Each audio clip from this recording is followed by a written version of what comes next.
Jagananna సైనికులము party విస్తృత సమావేశంలో ప్రతి కార్యకర్త ఒక సైనికుడిగా పనిచేయాల. మనకి ఎన్ని మనస్పర్ధలు ఉన్నా గ్రామ పంచాయతీ నుంచి మున్సిపాలిటీ వరకు మండలాలు జడ్పీటీసీలు అన్ని కూడా మనం ఎగరవేస్తామని చెప్పి కూడా ఆశిస్తూ ప్రతి ఒక్క కార్యకర్త కూడా ఒక సైనికుడి లాగా పనిచేయాలా.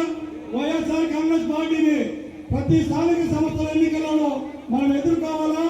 పలమనేరు మున్సిపాలిటీని హ్యాట్రిక్ 3 సార్లు గెలిచినటువంటి వైఎస్ఆర్ కాంగ్రెస్ పార్టీ 4వసారి కూడా గెలాలని చెప్పి మీ అందరూ కూడా ఆశిస్తూ ఈ అవకాశం ప్రజలనే కాదు మన రాష్ట్రంలో ఉన్నటువంటి దేవాలయాల పైన ఈ రోజు కొత్తగా చూసాం. నిన్ననే స్వామీజీలను కూడా బయటకు తీసుకొచ్చారు.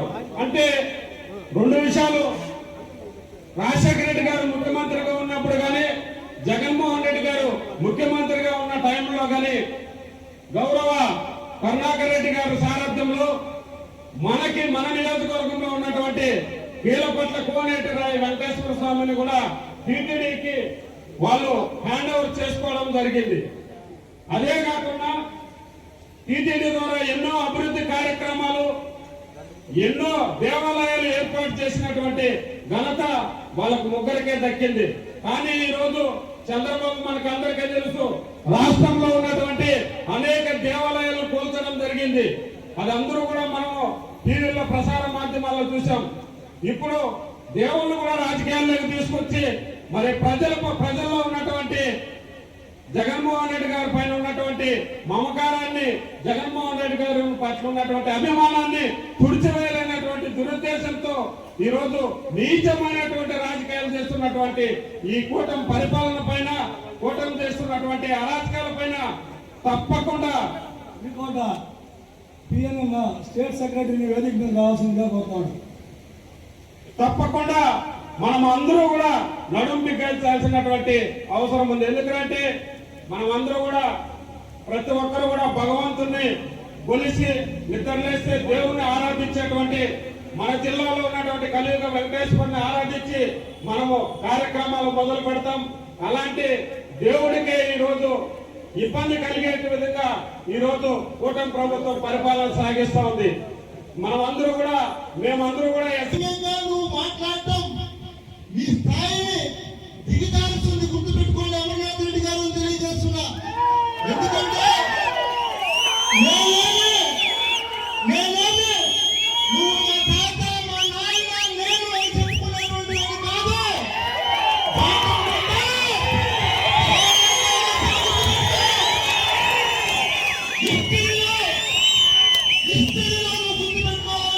ఎందుకంటే నువ్వు దాదాపు 7 ఎలక్షన్లో పోటీ చేశావు. 7 ఎలక్షన్లో పోటీ చేస్తే 2 ఎలక్షన్లో ఓడిపోయావు. దాంట్లో నా చేతితో ఒకసారి అది కూడా ముఖ్యంగా ఎందుకు మాట్లాడుతున్నానంటే 2019 ఎన్నికల్లో నేను ఒక చిన్న వయసు స్థాయిలో ఉన్నవాడు. కానీ రీతిలో నీ జీవితంలో ఎంత మెజార్టీ రాదు. 32,000 ఓడిపోయిన రోజు కూడా ఒక సెకండ్ కూడా బాధపడలేదు. నా ప్రెస్ మీట్ నువ్వు చూసే ఉంటావు. నేను ఓడిపోతే పలమనేరులో వచ్చి ప్రెస్ మీట్ పెట్టి ఈ రోజు అమర్నాథ్ రెడ్డి గారు జనసేన, బీజేపీ, తెలుగుదేశం పార్టీ పాపం 3 పార్టీల వాళ్ళ జెండాలకు వస్తే నీ భుజం మీద 3 కండవాలు వేసుకొని తిరిగితే నీకు వచ్చింది 20,000 మెజార్టీ. నాకు ఆ రోజు 32,000 మెజార్టీ. ఆ రోజు 164 సీట్లు మారి ఈ రోజు సరే ఆ రోజు 151 సీట్లు మారి ఈ రోజు 164 సీట్లు నీవి. అంత గాలిలో కూడా నీకు వచ్చినటువంటి మెజార్టీ ఎంత? ఎందుకు మాట్లాడుతున్నానంటే నువ్వు మాట్లాడినటువంటి వ్యంగ్యంగా ఆ వ్యంగ్య భాషకి ఈ రోజు నీకు సమాధానం చెప్తా ఉంటా. పలమనేరు నియోజకవర్గంలో నేనేం హరిశ్చంద్రుడు అని చెప్పట్లేదు, నేను దేవుడు అని చెప్పట్లేదు. కాకపోతే అమర్నాథ్ రెడ్డి కన్నా మంచి పార్టీస్ ఉన్నాయి. నెక్స్ట్ పేరు మాత్రం ఈ మెజార్టీలో గెలిచా ఉన్నాను. పేరు మీద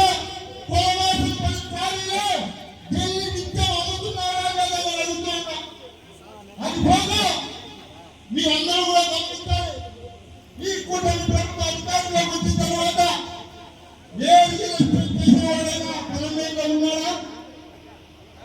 ఎక్కడ కనిపిస్తున్నారో మీకు రియల్ ఎస్టేట్ చేసేవాళ్ళు ఎవరు రియల్ ఎస్టేట్ చేస్తారు? వాళ్ళందరి దాంట్లో కూడా వాళ్ళందరూ కూడా బాగుపడతారు. వాళ్ళ పిఏ కూడా బాగుపడతారు. ఆఖరికి మీరందరూ గమనిస్తే బాలికల పాఠశాల ముందు వాళ్ళ పిఏ కింద అక్రమంగా కబ్జా చేసి బిల్డింగ్ కట్టిస్తా ఉన్నారు. దానిలో పొద్దున్న అక్కడ వైన్ షాప్ పెడితే బాలికల పరిస్థితి ఏంటి ఒకసారి మీరు ఆలోచించండి. నేను తెలియజేస్తా ఉన్నా. దాన్ని నేను ఒక మాజీ శాసనసభ్యుడుగా కలెక్టర్ ఫిర్యాదు చేశా, కమిషనర్ ఫిర్యాదు చేశా, తహసీల్దార్ ఫిర్యాదు చేశా. ఎవరు స్పందించకపోతే ఆఖరికి రోడ్లో నేను ఎప్పుడు నిలుచుకుంటే 3 కేసులు పెట్టారు. వాళ్ళ పిఏ కంప్లైంట్ మీద ఒక కేసు, స్థానిక ఎస్ఐ నా మీద నేను గురుసుగా మాట్లాడాలని చెప్పి 2 కేసులు, మొత్తం 3 కేసులు పెట్టారు. మీరు కేసులు కట్టి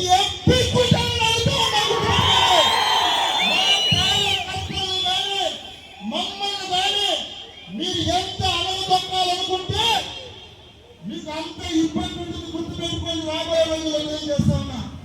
నేను ఈ బహిరంగంగా అడుగుతా ఉన్నా. మా వాళ్ళందరికీ కూడా తెలియజేస్తా ఉన్నా. ఈరోజు గుర్తుపెట్టుకోండి. ఆ రోజు మనం అధికారంలో ఉన్న 5 సంవత్సరాలు మన నాయకుడు కులం చూడం, మతం చూడం, ప్రాంతాలు చూడం అందరికీ చేయాలంటే 5 సంవత్సరాలు ముడికి చేశాం. తెలుగుదేశం కార్యకర్తలకి నాయకులు కూడా చేసిన. ఈరోజు మీరు అధికారంలోకి వస్తే మా కార్యకర్త పురుషోత్తమని ఉన్నాడు. ఆయన లారీలో తీసుకోపోయి కేసు కట్టి తహసీల్దార్ ఆఫీస్ పోని చెప్పి వాటికి మళ్ళీ కోర్టుకి పంపించి నెల రోజుల నుంచి, అంటే ఎవరు కూడా గ్రామాల్లో జేసీబీ పెట్టుకోకూడదు.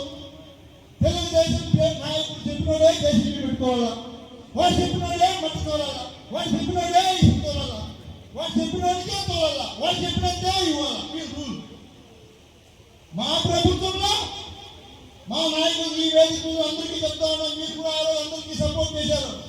ఈ రోజు ఉన్నటువంటి మార్కెట్ కమిటీ చైర్మన్ ఆలకుప్పం రాజన టిప్పర్లో 5 సంవత్సరాలు కోట్లు సంపాదించుకున్నాడు మనకు ప్రభుత్వంలో. ఏ రోజైనా మేము అడుగుతున్నామా? ఈ రోజు మా కార్యకర్తని మీరు జైలుకు పంపించాలని ఎవరైనా మా కార్యకర్త భార్య అంగన్వాడి టీచర్ ఉంటే ఆమె ఇబ్బంది పెట్టేది, వాడు పోయి నీ మొగ్గుని పోయి అమరం కాలమని చెప్పేది. ఇట్లాంటి రాజకీయం ఆడండి. రాజకీయం ఏం తెలియదు నాయన. 5 సంవత్సరాల్లో త్యాగం చేస్తా. ఏ కార్యకర్తకైనా తెలుగుదేశం వాళ్ళకి ఫోన్ చేసి నేను బెదిరించినట్టు కానీ లేదు నాకు మీరు ఎలక్షన్ లో కూడా కానీ నేను త్యాగం చేస్తా. 2024 ఎన్నికల్లో నువ్వు మా కార్యకర్తలు ఫోన్ చేశావు, మా నాయకులు ఫోన్ చేసి అయ్యా నాకు అవకాశం ఏదో వస్తుంది, మీరు అందరూ సహాయం నేను అనుకున్నాను.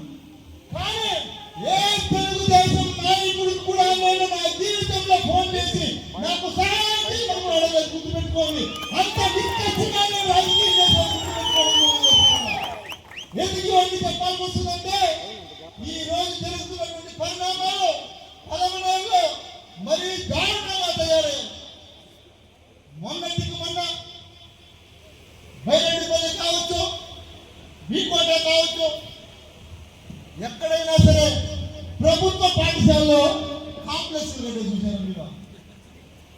అసలు నాకు తెలిసి ప్రభుత్వ పాఠశాలలు ఉంటే దానికి మెరుగైనటువంటి సదుపాయాలకి ప్రభుత్వం ద్వారా నిధులు ఇప్పించాలి. శాతం అయితే శాతం కాకపోతే అన్ని మున్సిపల్ గమనం ఉండాలి. నిజమే కాదా? శాతం అయితే ప్రభుత్వం నుంచి నిధులు ఇప్పించాలా, శాతం కాకపోతే అన్ని మున్సిపల్ గమనం ఉండాలా. అది వదిలేసి ఆ ప్రభుత్వ స్కూల్ రోడ్లో మెయిన్ రోడ్లో ఉంటే దాన్ని అంగి రూములు కట్టేదంట, ఆ అంగి రూములు వాడికి ఇచ్చేదంట. ఆడేదో పనికి మాట్లాడో తాగుపోతాడో కూర్చుంటాడో ఆ పిల్లలు పోయేవాడిని వచ్చేవాడిని డిస్టర్బ్ చేస్తా ఉంటే వాళ్ళు చదువుకుంటారా? ఇవన్నీ కూడా మంచి పద్ధతులా, మంచి పనులని అడుగుతా ఉన్నారు. సుట్టిగా ఈరోజు ఖచ్చితంగా దీన్ని ఆపకపోతే ఎంత దూరమైనా పోతాం, కోర్టుకు పోతాం, కోర్టు కాకపోతే రోడ్లో పడుకుంటామని కూడా తెలియజేస్తాను ఈ రోజు. ఎందుకంటే ఈ రోజు నేను చెప్తా ఉన్నా, సాక్షాత్తు వాళ్ళ కుటుంబ సభ్యుల పేరు ఎన్టీఆర్ కన్స్ట్రక్షన్ పేరు మీదే ఆ స్కూల్ కాంపౌండ్ కొట్టేసి బయటలో రిపోర్ట్లో 2 కొట్టేసి అర్జెంట్ గా కాంప్లెక్స్ పెట్టేసి వాళ్ళకి కావాల్సిన కార్యకర్తలకి అమ్ముకునేసి వాళ్ళు ఏదో మేము మంచి చేసినాము ఆ స్కూల్ కి అది ఎంత బాగా చెప్తారు తెలిసి అడిగితే దాంట్లో వచ్చే ఆదాయం అంట ఆ స్కూల్ కి ఇచ్చేదంట. మేము చదువుకున్నప్పటి నుంచి స్కూల్ ఆడే ఉంది, ఆదాయం ఆడే ఉంది. నువ్వు కొత్తగా వచ్చి కాంప్లెక్స్ పెడితే వచ్చే ఆదాయం ఏమీ లేదు, నష్టం తప్ప. ఆ స్థలం కోట్లు విలువ పోతుంది. దాన్ని నాశనం చేయకండి దయచేసి, లేదంటే ఖచ్చితంగా మేము దాని మీద ఎంత దూరమైనా పోతామని కూడా మీకు తెలియజేస్తా ఉన్నా. అదే కాకుండా ఇంకా పెద్ద కడతగా లాటరీ టికెట్ అమ్ముతున్నారు పౌరులు, మీకు తెలుసలేదు. లాటరీ టికెట్ వల్ల ఎన్నో కుటుంబాలు రోడ్లు పడి నాశనమైపోయాయి. దానికి మీరే కదా యాక్షన్ పోషిస్తా ఉండేది. మీరు స్థానిక పోలీసులతో సంబంధించి ఆయన ఈ లాటరీ టికెట్ అన్ని కూడా బంద్ చేపిస్తే, ఎందుకంటే తెలుసో తెలియనోడో ఏదో ఆశ ప్రతి ఒక్క మనిషికి, ప్రతి ఒక్క జీవికి ఆశ అనేది ఉంటుంది. ఏదో లాటరీ టికెట్ 10 రూపాయలు లాటరీ తీసుకుంటే 10 కోట్లు వస్తుంది. ఏదో ఏదన్నా చిన్న పొరపాట్లు చేస్తే మాలాంటి వాళ్ళు చేస్తే అర్థం. ఎందుకంటే కొత్త ఎమ్మెల్యే అనుభవం లేదు, పిల్లోడు ఏదో తప్పు చేసినాడంటే కూడా అర్థం చూసుకుంటా. నువ్వు మా తాత కాలం నుంచి నేను అని చెప్పుకునేవాడు, నువ్వు నిజంగా చేసేది అడుగుతా ఉన్నా. నేనే కదా, మేము తప్పు చేసిందే కూడా మేము ఈరోజు చెప్తాం కదా. ఏదైనా తెలియకుండా తప్పు చేసిందే కూడా మేము దాన్ని నేనే మీరు చూసుకుంటే చెప్తున్నాం. మా వాళ్ళు తప్పు చేసింటే తప్పని చెప్తాం. మీరు రాబోల కాలం నుంచి రాజకీయం మాట్లాడేవాళ్ళు మీరేం చేస్తా ఉన్నారు అడుగుతా ఉన్నారు. అదేవిధంగా గంజాయి కావచ్చు, పేకాట కావచ్చు, మన ప్రభుత్వం అధికారంలో ఉన్నప్పుడు పరమేశ్వర పరిస్థితి ఎక్కడుంది,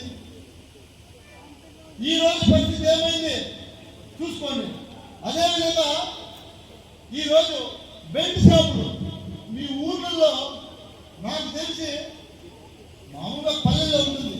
ఎగవీధి, దిగివీధి కాలనీ, వైఎస్ఆర్ కాలనీ, లేదంటే భూమేశ్వరం కాలనీ అన్నీ ఉంటాయి. డివైడ్ చేసుకునేసినారు తెలుగుదేశం నాయకులు. ఆ కాలనీ దాటి ఈ పక్క రాకూడదు, ఈ కాలనీలో నీళ్ళు అమ్ముకుంటాడు, ఆ కాలనీలో నీళ్ళు అమ్ముకుంటాడు. వైఎస్ఆర్ వాళ్ళకి ఆప్షన్ లేదు. ఇదంతా కాకుండా ఎవరైనా చిత్రేది మా సంఘాలు పెట్టి వాడు పోవాలి, ఇంత రేట్ ఎక్కువ వైఎస్ఆర్ పోతానంటే వీడు వైఎస్ఆర్ ఫోన్ చేసి చెప్తారు, మా ఊళ్ళో వస్తే ఈ గుర్తులు, మా ఊళ్ళో వస్తే ముందే ఈ గుర్తులు అని. ఏది రాజ్యం ఆయన ఇది? ఇదేనా నీ పరిపాలన? ఇట్లా పరిపాలిస్తావా? చంద్రబాబు నాయుడు గారు ఆ రోజు జగన్మోహన్ రెడ్డి గారు రీసర్వే చేస్తే తప్పుడోడు, కరెంటుకు మీటర్లు పెడితే తప్పుడోడు. మీరు చేస్తా ఉన్నది ఏమి? మీరు రీసర్వే చేస్తే మంచిది. మీరు ఈరోజు బోర్లకి బాయికి మీటర్లు ఇస్తే మంచి ప్రభుత్వం. ఇది కదా మంచి ప్రభుత్వం అంట. యావది కదా మంచి ప్రభుత్వము. ఊర్లలోకి పోతే చెప్తారు ఎవరు మంచి ప్రభుత్వం. అయిపోయింది, హనీమూన్ పీరియడ్ అయిపోయింది. చెప్తా ఉన్నాం. ముఖ్యంగా మీరు గమనిస్తే సూపర్ 6 హామీ మీ గ్రామాల్లో మీకు అందరికీ తెలుసు. వైఎస్ఆర్ కాంగ్రెస్ పార్టీ అధికారంలో ఉన్నప్పుడు తెలుగుదేశం నాయకులు ఇంట్లో కూడా పథకాలు ఎక్కువ పోయి కూలోని సేవ, కూలోని మాత్రం ఇచ్చేసిన వాళ్ళకి ఇచ్చేసామా లేదా? ఈ రోజు వైఎస్ఆర్ కాంగ్రెస్ పార్టీ వాళ్ళు చూస్తే వాడు ఏదో ముందు వాళ్ళు చూస్తారు. వాడు 5 ఏళ్ళ మంది పని చేపించినాడు. అన్నా నువ్వే దేవుడు, నువ్వే ఈడు, నువ్వే సూర్యుడు అన్నాడు. ఇవన్నీ కూడా ప్రజలు గమనిస్తా ఉన్నారు.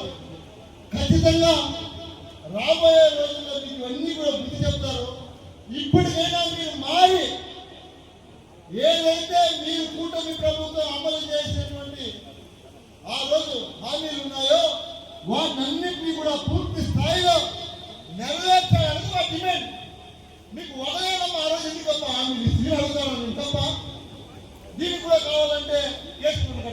ఇప్పుడు మాట్లాడినాడు. మనం ఏం చేసేది? దేశం పెట్టి మనం ఏం చేయలేము. ఎందుకంటే మన బయట పనుల లెక్కల పనుంది. దాదాపు మా తాతలో ఉన్నాను కాబట్టి 3 సంవత్సరాల నుంచి అది ఊసి జరుగుతా ఉందండి. 3 సంవత్సరాల నుంచి ఊసి జరుగుతా ఉంది. సరే, ఒకటి అంటే ముస్లింస్ ఏమన్నా పాకిస్తానా ఏమన్నా మన వాళ్ళే కదా, బాయి అంతా ఒకటే కదా. నువ్వు ఊసి పండుగ ఎందుకు పిలిపించారు? పోయి ఆడుండే నాయకులు అడుక్కొని ఆయన ఫోన్ చేస్తే, ఆయన మళ్ళీ స్టేషన్ ఫోన్ చేస్తే ఆయన పని చేసిస్తారు. మీకు చేయలేదు, అప్లై పెట్టేస్తారు. యాడికి పోతా ఉంది వ్యవస్థ? ఏమవుతా ఉంది? ప్రజలు గమనిస్తున్నారు. మీరు చేసే తప్పులన్నీ కూడా ప్రజలు గమనిస్తున్నారు. నేను ఎమ్మెల్యే పనే చేస్తాను అని చెప్పినావు కదా. మొన్న వచ్చింది సంరక్షణ ప్రతినిధి పేపర్లో ఎంత బాగా రాశారంటే న్యూస్.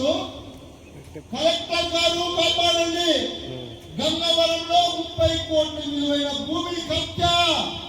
వైకాపా తెదేపా నాయకులు కుమ్మకు వంగపరంలో భూమి కబ్జా చేసి లేఅవుట్ ఏర్పాటు చేసినటువంటి 2 మండల నాయకుల హస్తం ఏమాత్రం పట్టించుకొని రెవెన్యూ అధికారులు రాశారు. అంటే మీ అన్న కొడుకో మీ తమ్ముడు కొడుకో అందరూ కలిసే కదా ఈ కబ్జా 30 కోట్లు కబ్జా చేశారు. వైఎస్ఆర్ కాంగ్రెస్ పార్టీ వాళ్ళు చెప్తా ఉండా వాళ్ళు మీకు ఎర్రేసి ఆయన కొట్టుకోపోతారు. వాళ్ళ చెత్త ఎవరు కలిసినా ఉపేక్షించేది లేదు, గుర్తుపెట్టుకోండి. ఏ వైఎస్ఆర్ కాంగ్రెస్ పార్టీ నాయకులు కానీ కార్యకర్త కానీ మీకందరికీ ఒక్కటే తెలియజేస్తా ఉన్నా, తెలుగుదేశం వాళ్ళతో కలిసి ఏ తప్పుడు కార్యక్రమాలు కానీ డబ్బులు కక్కుర్తి పడి ఏ తప్పు చేసినా ఖచ్చితంగా ఈ రోజు వాడు కాపాడుతామని. రేపు మన అధికారం సత్యం, జగన్మోహన్ రెడ్డి ముఖ్యమంత్రి కావడం సత్యం.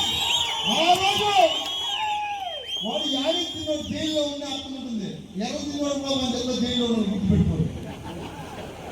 వాడు మీకు ఎర్రేసి యాడి కొట్టుకోపోతాడు, ఖచ్చితంగా వాళ్ళతో పాటు నువ్వు కూడా జైల్లో ఉండదు తప్పదు. దీని మీద కూడా సమగ్రత విచారణ జరగాలి. కలెక్టర్ గారికి నేనే అది త్వరలో ఇస్తా, కోర్టు చేస్తా, మీడియా సోదరులందరికీ నీ కూడా ఓ పేపర్ ఇస్తా. దయచేసి దీన్ని మీరు ఈ భూమి దగ్గరికి పోయి మీడియా సోదరులందరూ కూడా పరిశీలించి ఎన్నో సంవత్సరాలుగా వంక పడుకోగా ఉంది. అదేవిధంగా వాళ్ళు మీకు మేము గుడి కట్టుకోవాలని నేను ఎమ్మెల్యేగా ఉన్నప్పుడు నన్ను అడిగారు. పాపం నేను అప్పటికే చెప్పాను, గుడి కట్టుకోండి పని తెచ్చేయాలని మీకు అంతా అవును, మీరు గుడి కావాలని కట్టుకోవాలని చెప్పినప్పుడు. ఎందుకంటే గవర్నమెంట్ పోయి రావాలా అని. ఎలా అంటే మీరు చాలా సీనియర్లు కదా, ఏ పేపర్లు కావాలన్నా మార్చేసినప్పుడు అంత తొందరగా మార్చేసి కాంపౌండ్ వేసి అది కూడా వైఎస్ఆర్ కాంగ్రెస్ పార్టీ వాళ్ళు మీరు రాశారంట భూమిని.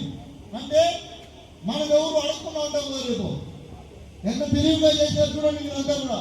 కాబట్టి వాళ్ళు మోసపూరితమైనటువంటి ఆలోచనలకు మీరెవరూ బలి కావద్దండి నేను మిమ్మల్ని కోరుకుంటా ఉన్నా. అదేవిధంగా ఇప్పటికే లేట్ అయిపోయింది.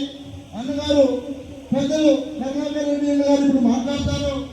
ఖచ్చితంగా అన్న మాట్లాడిన తర్వాత మీరందరూ కూడా ఫోన్ చేసుకొని వెళ్ళాల్సిందిగా మిమ్మల్ని కోరుకుంటూ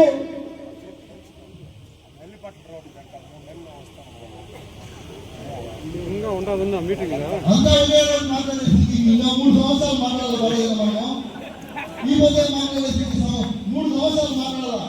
అప్పటికి నేను 2 సంవత్సరాలు ఏమి మాట్లాడకుండా అంటే అధికారులు మనము ఏం చేస్తారో చేయని చూస్తా ఉన్నాను. కాబట్టి ఇంకా చాలా మాట్లాడాలి. ఈ రోజు నుంచి స్టార్ట్ అయింది అనుకో, సరేనా?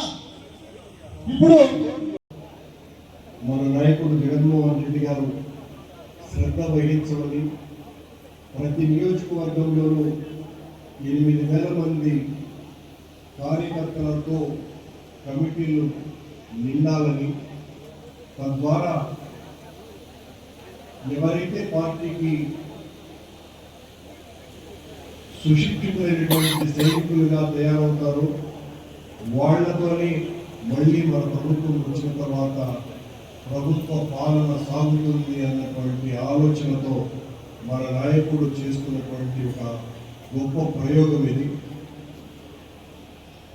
ఈ రోజున ఇంత గొప్ప విజయవంతం చేసినటువంటి ఈ ఆర్గనైజేషన్ని ధన్యవాదాలు తెలియజేసుకుంటున్నాను. నేను ఎక్కువసేపు కూడా మాట్లాడాను.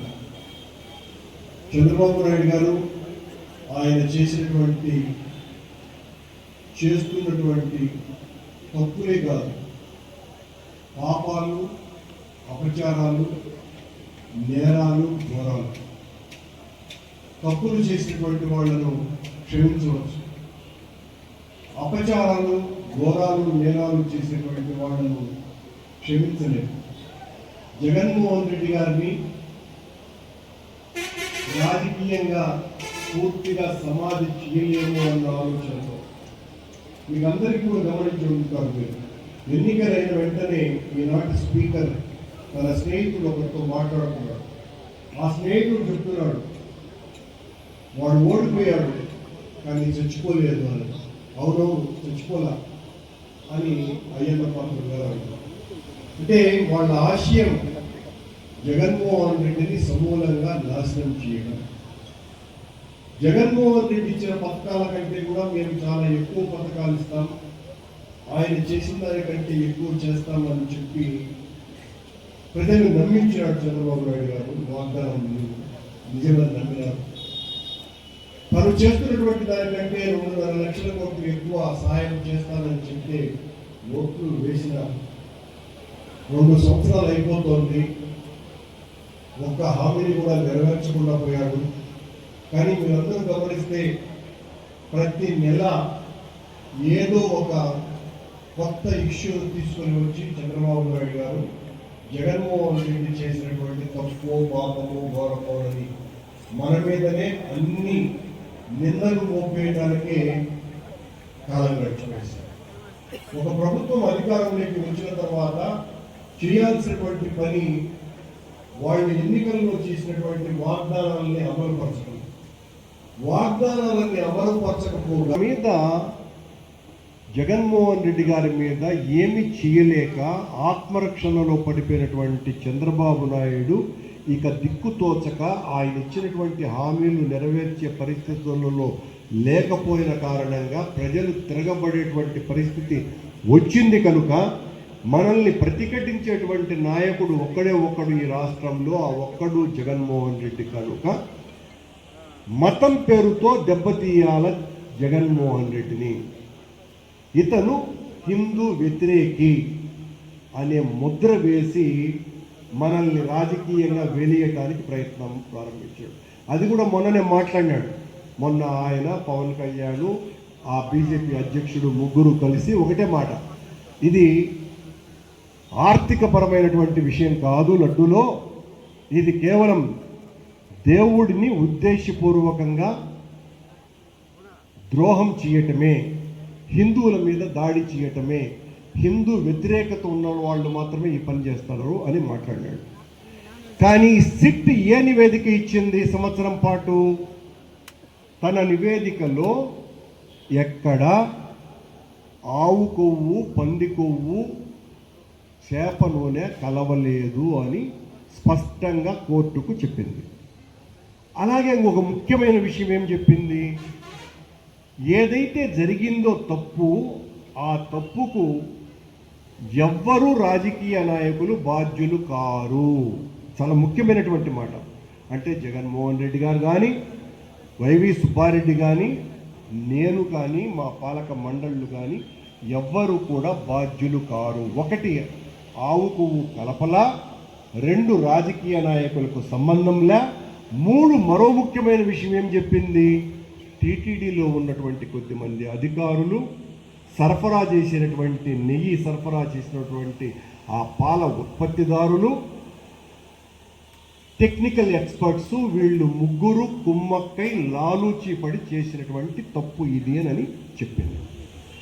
చెప్పుతూనే ఏం చెప్పింది? ఇంకా ముఖ్యమైనటువంటి విషయం ఇది. చంద్రబాబు నాయుడు ఏమంటున్నాడు? బోలే బాబా డైరీ అనేటువంటి వాళ్ళని తీసుకొని వచ్చింది జగన్మోహన్ రెడ్డి అని మాట్లాడుతున్నాడు. మీరు అందరూ చూసి ఉంటారు కాబట్టి కొంచెం వివరణ ఇస్తున్నాం. ఈ బోలే బాబాను తీసుకొని వచ్చింది జగన్మోహన్ రెడ్డి గారు కాదు, చంద్రబాబు నాయుడు తీసుకుని వచ్చినాడు 2018లో. తీసుకొని వచ్చి వాళ్ళు దాదాపు 1,60,000 కేజీల నెయ్యిని చంద్రబాబు సమయంలోనే సరఫరా చేసినారు. ఈరోజు అదంతా కూడా జగన్మోహన్ రెడ్డి నెత్తి మీద వేయడానికి ప్రయత్నం చేస్తున్నారు. అసలు తీసుకుని వచ్చిందే వీళ్ళు. ఇప్పుడు ప్రధాన నిందితుడు ఆ బోలే బాబా. రెండవ ప్రధాన నిందితుడు ఎవరు? ప్రీమియర్ డైరీ అనేటువంటి ఒక సంస్థ. ఈ ప్రీమియర్ డైరీ అనేటువంటి సంస్థ 14 నుంచి 19 వరకు ముఖ్యమంత్రిగా ఉన్న చంద్రబాబు సమయంలో 80% నెయ్యి సరఫరా చేసింది ఈ ప్రీమియర్ డైరీనే.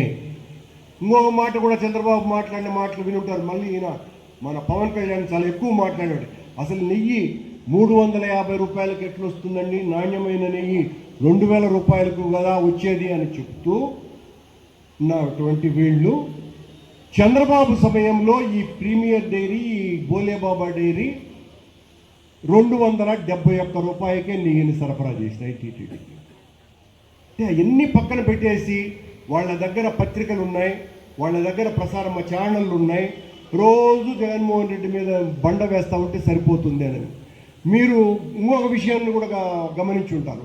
సంవత్సరం పాటు సిట్ విచారణ జరుపుతోంది, దొంగలు దొరికిపోతున్నారు, అదో ధర్మారెడ్డి దొరికిపోయినాడు, సుబ్బారెడ్డి దొరికిపోయినాడు, జగన్మోహన్ రెడ్డి దొరికిపోయినాడు, కరుణాకర్ రెడ్డి దొరికిపోయినాడు అని ఇదే కూతలు రాసినాయి. ఉదాహరణకు ఈవోగా ఉన్నటువంటి ధర్మారెడ్డి లోపలికి పోతే విచారణకు ధర్మారెడ్డి అప్రూవర్ అయిపోయినాడు అని రాసినాయి. సుబ్బారెడ్డి పోతే చెమటలు కక్కుకుంటా పోయినాడు లోపలికి అని రాసినాయి. కరుణాకర్ రెడ్డి లోపలికి పోయినాడు, చెమటలు కక్కుకుంటా బయటకు వచ్చాడు అని రాసినాయి. అంటే మమ్మల్ని దోషులుగా, నేరస్తులుగా చిత్రీకరించేసినారు.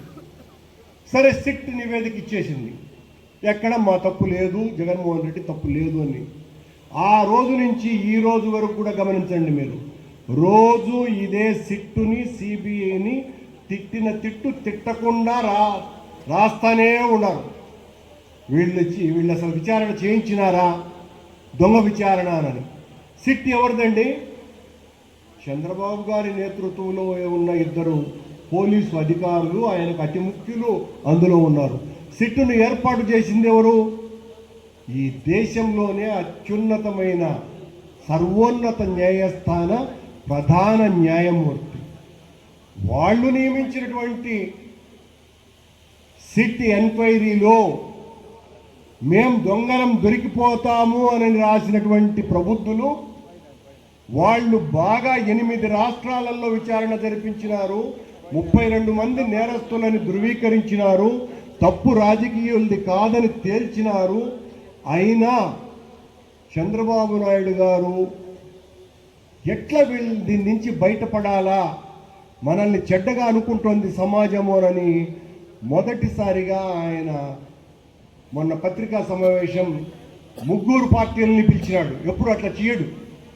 పిలిచి మీరు ఆ పత్రికా సమావేశంలో ఆయన ముఖం చూస్తే తెలిసిపోతుంది ఎంత దిగాలుగా పెట్టి ఇక గట్టిగా తిరిగి కొట్టాలా జగన్మోహన్ రెడ్డిని.